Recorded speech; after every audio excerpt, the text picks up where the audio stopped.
Hi friends, చింత చిగురుతోటి rice అంటే చాలా చాలా బాగుంటుందండి. ఒకసారి నేను చేసినట్లుగా మీరు కూడా తయారు చేయండి. ఇది క్యారేజీల్లో కూడాను చాలా బాగుంటుంది. పిల్లలు చాలా ఇష్టంగా తింటారు. నేను చేసినట్లు మీరు కూడా ట్రై చేసి నాకు నచ్చితే కనుక కమెంట్లో పెట్టండి. ఇప్పుడు మనం పోపు పెట్టుకోవడానికి స్టవ్ మీద గిన్నె పెట్టేసి ఆయిల్ 2 స్పూన్ల ఆయిల్ వేసుకోవాలండి. మీరు మామూలుగా పులిహోరకు ఎలాగా పోపు పెడతారో అలాగేనండి. ఇందులోనూ నూనె కాగిన తర్వాత ఆవాలు, మినపప్పు, శనగపప్పు, తర్వాత మీకు నచ్చితే జీడిపప్పు, వేరుశనగ గుళ్ళు, కరివేపాకు, ఎండుమిరపకాయలు, తర్వాత పచ్చిమిరపకాయలు ఇలాగా ఒకటొకటి వేసేసి బాగా వేగనివ్వాలండి. ఇప్పుడు ఆవాలు వేసాను చూడండి. మొదట ఎప్పుడైనా ఆవాలే వేస్తాం కదా. ఆవాలు వేసిన తర్వాత శనగగుళ్ళు వేసాను.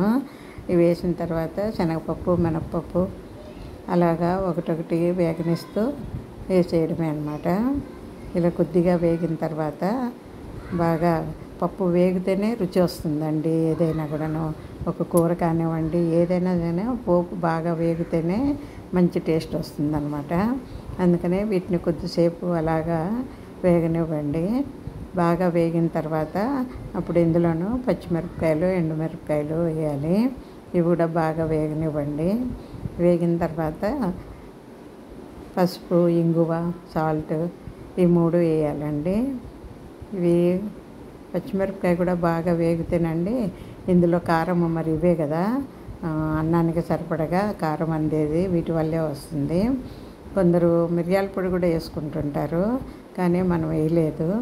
ఇంగువ వేస్తున్నానండి. ఇంగువను తర్వాత పసుపు, సాల్ట్ వేసేసి బాగా కలపాలి. బాగా ఈ పోపు వేగితేనేనండి టేస్ట్ కూడా చాలా బాగుంటుంది. మీరు మామూలుగా అయితేనో లెమన్ రైస్ తినంటారు, మ్యాంగో రైస్ తినంటారు, తర్వాత చింతపండుతోటి ఇలాగా పులుపు అంటేనో వీటితోటి చేసుకుంటారు, కానీ చింత చిగురుతోటి ఎప్పుడూ చేసుకొని ఉండరు.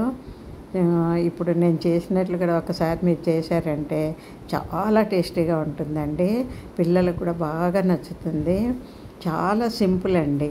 మనకు చింత చిగురు ఇప్పుడే కదా దొరికేది. ఇలా చింత చిగురు దొరికినప్పుడు మనం ఇలాగా రైస్ చేసుకున్నాం అనుకోండి, చాలా బాగుంటుందండి. ఈ చింత చిగురు వాడిపోలేదండి, బాగా ఫ్రెష్గానే ఉంది. కానీ చిగురు కలర్ అలాగ ఉంటుంది కాబట్టి మీకు అలా కనపడుతుంది. చిగురు కొద్దిగా డార్క్ కలర్లో ఉంటుంది కదా, అందుకనే మీకు అలా కనపడుతుంది. చిగురు బాగా ముందే కడిగి పెట్టుకోవాలండి. చిగురు కడిగి పెట్టుకొని తర్వాత అన్నం కూడా వండేసుకోవాలి. అన్నం వండేసుకున్న తర్వాత అప్పుడు పోపు పెట్టుకోవాలి. పోపులో ఈ చింత చిగురు లాస్ట్లో వేసాం కదా, బాగా ముందే సాల్ట్ వేసాం కాబట్టి సాల్ట్లోనూ ఈ చిగురు బాగా మెత్తబడుతుంది. ఈ వేగిందని తెలియడానికి మనకు ఈ చిగురులో ఆయిల్ కొద్దిగా బయటకు వస్తుందండి. అప్పుడు ఈ చింత చిగురు వేగిందని తెలిసిపోతుంది.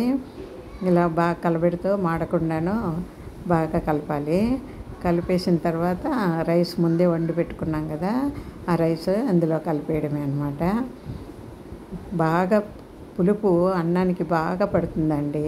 వెంటనే తినకుండా ఒక 5 నిమిషాలు ఆగి తిన్నామనుకోండి, అన్నానికి పులుపు బాగా పట్టి చాలా టేస్టీగా ఉంటుంది. అసలు ఎప్పుడూ తినేండరు మీరు, అంత టేస్టీగా ఉంటుంది. ఈ చింత చిగురు రైస్ అలవాటైపోయిన తర్వాత ఇంకా మరి మ్యాంగో రైస్ కానీ, లేదా లెమన్ రైస్ కానీ, లేదా చింతపండు రైస్ కానీ మరి ఏవి నచ్చవండి, అంత టేస్టీగా ఉంటుంది. చిగురు దొరికితే మాత్రము కంపల్సరిగా తెచ్చుకొని ఒకసారి ట్రై చేసి చూడండి, చాలా టేస్టీగా ఉంటుందండి. అసలు చింత చిగురు రైస్ అంటే మీరు ఎవరు అసలు వినే ఉండరు. ఏంటి ఈవిడ తప్పు చెప్తుందా ఏంటి, చింత చిగురుతోటి రైస్ చేస్తారా అని అనుకోవచ్చు, కానీ చాలా బాగుంటుందండి చింత చిగురుతోటి రైసు. నేను మా ఆడపడుచు వియపురాలు ఒకసారి తిరుమలకి వెళ్ళినప్పుడు చేసి తెచ్చిందండి. చాలా టేస్టీగా ఉందండి. ఆవిడ తిరుమలకి వెళ్ళినప్పుడు చింత చిగురు రైస్ చేసి తెచ్చింది. ఎంత బాగుందోనమాట. అందుకనే ఇప్పుడు కూడా ఆవిడే ఇచ్చిందండి చింత చిగురు. అందుకనే ఒకసారి ఆవిడ గుర్తుగాను మనం కూడా చేద్దామనేసి ఇలాగా ట్రై చేశాను అనమాట. చాలా చాలా బాగుంటుందండి. ఆవిడ చాలా గారెలు కానివ్వండి, వడలు కానివ్వండి చాలా టేస్టీగా చేస్తుందండి ఆవిడ. ఏది చేసినా కూడా చాలా బాగుంటుంది. అందుకనేసి సరే ఆవిడ గుర్తుగా మనం కూడా ఒకసారి చింత చిగురు ఇచ్చారు కదా, టేస్ట్ చూద్దాము అనేసి చేస్తూ మీకు కూడా చూపెడితే మీరు కూడా చేసుకుంటారు కదా అనేసి చూపెడుతున్నానండి. చాలా సింపుల్ అండి.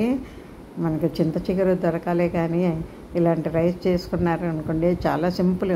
ఇంకా ఏ కర్రీ అవసరం లేదు దీంట్లోకి, అలాగ డైరెక్ట్గా తినేయవచ్చు.